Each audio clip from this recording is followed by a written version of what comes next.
3,000 کتوں نے ایک عالم دین کو گرفتار کیا تھا. انگریزوں کی بات کر رہا ہوں. پھر یہاں پر آ کر کے پھر مجھے لے جائیں کہیں کتا ان کو کہہ دیا. جو جس کو سمجھے، جو جس کو سمجھے. انگریزوں کو تو کہہ سکتے ہیں نا. جس کے اندر میرے عزیزوں یہ بزدلی کی کیفیت تھی اور کفایت علی کافی کو گرفتار کر کے سولی پر چڑھایا گیا تھا. جرم کیا تھا؟ عشق مصطفیٰ میں بولتا تھا. محمد عربی صلی اللہ علیہ وسلم کا دیوانہ بناتا تھا لوگوں کو، اور کسی طرح کی فساد، کسی طرح کے فتنے اور فساد کو اپنی زمین پر برداشت نہیں کر پایا تو سولی پر چڑھا دیا گیا ایک عالم دین کو. اور عام عالم دین نہیں، جس کی عزت، جس کا احترام امام اہل سنت فاضل بریلوی کیا کرتے. لیکن میرے عزیزو، پھانسی پر انگریز چڑھا رہے تھے، مجمع دیکھ رہا تھا، تب بھی کفایت علی کافی کے پیشانیوں پر کوئی شکن نہیں، کوئی فکر نہیں، نہ جسم کے اندر کوئی کپ کپی خوف و ہراس، بلکہ پھندے پر چڑھنے سے پہلے یوں کہا تھا، کوئی گل باقی رہے گا نہ چمن رہ جائے گا، پر رسول اللہ کا دین حسن رہ جائے گا. سب فنا ہو جائیں گے کافی وہ، لیکن حشر تک نام حضرت کا زبانوں پر چلن رہ جائے گا. کیا کیا؟ انگریزوں نے 8 دن تک جشن منایا تھا. کفایت علی کافی کو ہم نے پھانسی پر چڑھا دیا. پھانسی پر چڑھانے سے پہلے 8 دن تک کفایت علی کافی کے جسم پر گرم استری پھیرتے تھے، اور جب زخم ہوتا تھا تو اس پر نمک چھڑکتے تھے. اس عالم دین کو انہوں نے بہت آزمائشوں میں مبتلا کیا، لیکن وہ ٹس سے مس نہیں ہوا.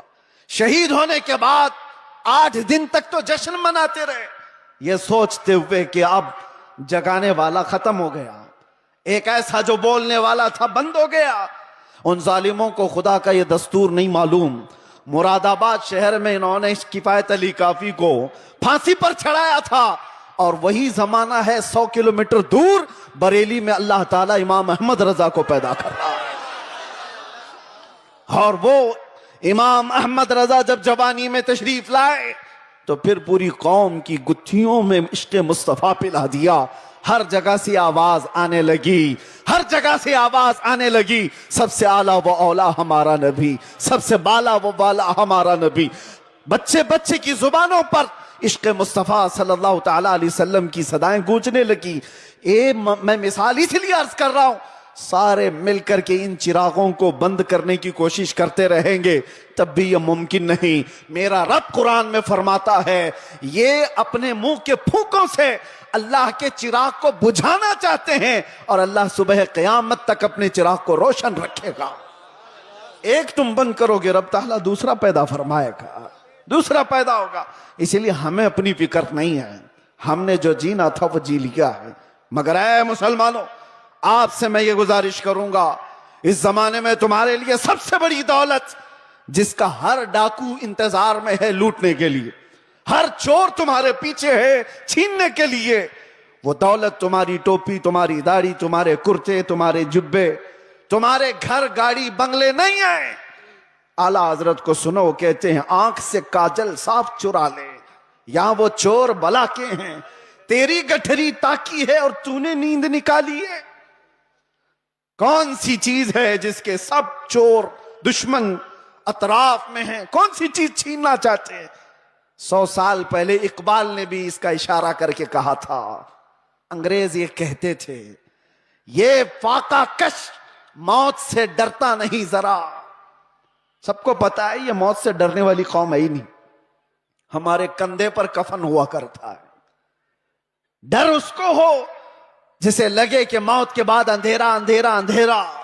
ڈر اس قوم کو کیا لگے ادھر آنکھیں بند ہو ادھر مصطفیٰ کا دیدار ہو. اسے ڈر نہیں، دنیا یہ جانتی ہے. تو انگریز کیا کہتے تھے؟ یہ فاقہ کش، بھوکا رہتا ہے، پیاسا رہتا ہے، موت سے ڈرتا نہیں ذرا. کون سی چیز ہے اس کو جو نڈر بنائی ہوئی ہے؟ کون سی چیز ہے جو اس کو بے خوف بنائی ہوئی ہے؟ اقبال کہتے ہیں، روح محمدی اس کے بدن سے نکال دو. وہی کہتا تھا انگریز، روح محمدی اس کے بدن سے نکال دو. اور اعلیٰ حضرت بھی وہی کہتے ہیں، آنکھ سے کاجل صاف چرا لیں. آنکھ سے کاجل چرانے کا مطلب کیا ہے؟ ارے یہ ڈبی والا کاجل نہیں، ایک مومن کی آنکھ کا کاجل عشق مصطفیٰ ہوا کرتا ہے. محبت مصطفیٰ اگر تمہارے پاس ہے تو تمہاری آنکھوں کا کاجل ہے وہ. اور اسی کے چور اطراف میں گھوم رہے ہیں, اسی کے چور, اسی کے ڈاکو. اب تو زمانہ ایسا آئے گا کہ لوگ مداہنت پسند ایسے ہوں گے. میاں کیا ضرورت ہے ایسی باتیں کرنے کی, کیا ضرورت ہے؟ یاد رکھنا, یہ تمام مصلحت پسندی کو میں نے دوسرے ملکوں میں دیکھا ہے. سعودی عرب کے کئی ایسے علاقے جنہوں نے اپنے بچوں کو ماڈرنائز کرنے کے لیے آسٹریلیا میں, امریکہ میں بچپن سے پڑھایا, اور وہ بچے جہاں سے اسلام پھیلا ہے واپس آئے ہیں تو پوچھتے ہیں ہو از دا محمد, محمد کس کا نام ہے, کون ہے؟ معاذ اللہ رب العالمین. اگر اسی انداز سے زندگی جینے کا سلیقہ رہا تو بچے یہی سب چیزیں سوال کریں گے. اسی لیے میرے مصطفیٰ کریم صلی اللہ علیہ وسلم نے فرمایا تھا علموا اولادکم ثلاث خصال, اپنی اولاد کو 3 چیزوں سکھا کر کے جانا. حب نبیکم, سب سے پہلی چیز اپنے نبی کی محبت سکھاؤ. اور دوسرے نمبر پر میرے آقا فرماتے ہیں وحب اہل بیتہ, حضور کے اہل بیت کی محبت سکھاؤ. وتلاوت القرآن الکریم, تیسری چیز یہ کہ ہر بچے کو قرآن کی تلاوت سکھا کے جاؤ. ایک باپ کی طرف سے اپنے بچے کو دیا گئے یہ 3 چیزیں دنیا کی سب سے بڑی نعمت ہے, سب سے بڑا تحفہ ہے, سب سے بڑا ہدیہ ہے. اسی لیے میرے عزیزوں, بار بار ہم ہر اسٹیج سے یہ علل اعلان تمہیں پکار کر کہتے ہیں, حضور پاک صلی اللہ تعالی علیہ وسلم کے نام پر کوئی سمجھوتا نہ کرو, کوئی مصلحت پسندی نہ کرو, کوئی دباؤ, کوئی سمجھوتا نہیں. جو جان مانگو تو جان دے دیں, جو مال مانگو تو مال دے دیں, مگر یہ ہم سے کبھی نہ ہوگا نبی کا جاہو جلال دے دیں. جب تک یہ صفت تمہارے اندر باقی رہے گی انشاءاللہ کوئی قوم تم کو صفحہ ہستی سے مکمل مٹا نہ سکے گی, نہیں ہوگا. لیکن ایک بات اور سمجھ کے چلو, اقبال کی یہ بات بہت پکی ہے. اگر اس رشتے سے تم دور ہوتے چلے گئے, جو مدینے سے تار ہمارے جڑے ہوئے ہیں اس سے دور ہوتے چلے گئے, ہوگا کیا؟ ان کے جو ہم غلام تھے خلق کے پیشوا رہے. حضور کے جب ہم غلام تھے پوری مخلوق کے آقا ہم کہلاتے تھے. ان کے جو ہم غلام تھے خلق کے پیشوا رہے. ان سے پھرے جہاں پھر آئی کمی وقار میں. جیسی ہی حضور سے چہرہ پھیر لیا دنیا نے ہم سے چہرہ پھیر لیا, عزتوں میں کمی آئی ہے. آپ کو کیا لگتا ہے یہ عزتیں آج ہمیں جو اس منبر پر بیٹھنے کی ملی ہیں یہ ہماری پگڑیوں سے ملی ہے, یہ ہمارے جبوں کی وجہ سے ملی ہے؟ اس سے بہترین لوگ بھی پہنتے ہوں گے. ہمیں جو عزتیں ملی ہیں ان پگڑیوں سے نہیں, وہ نام مصطفیٰ کی برکت ہے. آبروئے ماں زنام مصطفیٰ است. اقبال نے کہا تھا ہم سب کی عزت و آبرو حضور کے نام سے وابستہ ہے. اور اگر حضور پاک صلی اللہ تعالی علیہ وسلم کی عزت ہی نہ رہی تو ہم اپنی عزت کا کیا کریں؟ ہماری کوئی اپنی عزت نہیں. ہمیں دنیا حضور پاک صلی اللہ تعالی علیہ وسلم کے غلام کی حیثیت سی پہچان تھی, اور اس پہچان کو زندہ رکھنا یہ ہمارا فریضہ ہے. اس پہچان کو باقی رکھنے میں ہم ہر کسر پوری کریں. اسی لیے میں نے کہا تھا ابھی چند دنوں قبل, آپ کے سامنے دہراتا ہوں, چند دنوں پہلے, وہ تو میں باہر آنے کے بعد قید سے پہلی مرتبہ بنگال آپ کے سامنے آیا ہوں, لیکن آپ کو ایک بات بتا رہا ہوں. ابھی میں نے کہا انگریزوں کے متعلق ہماری زبان سے نکل جاتا ہے کتے کا لفظ, نکل جاتا ہے, اور سب کو پتا ہے. اسی بات پر مجھے 8 مہینے اندر رکھ دیا. میں کہتا ہوں میرے عزیزوں, علل اعلان کہتا ہوں, دنیا کو سب کو کہتا ہوں, اگر تمہیں کہنا ہے مجھے ایک بار نہیں 1000 بار کتا کہو, دربار رسالت کا, محمد عربی کا, ہمیں ذرا برابر بھی فرق نہیں پڑے گا, بلکہ ہم تو اس کو دنیا کا سب سے بڑا لقب سمجھیں گے, سب سے بڑی عزت ہے.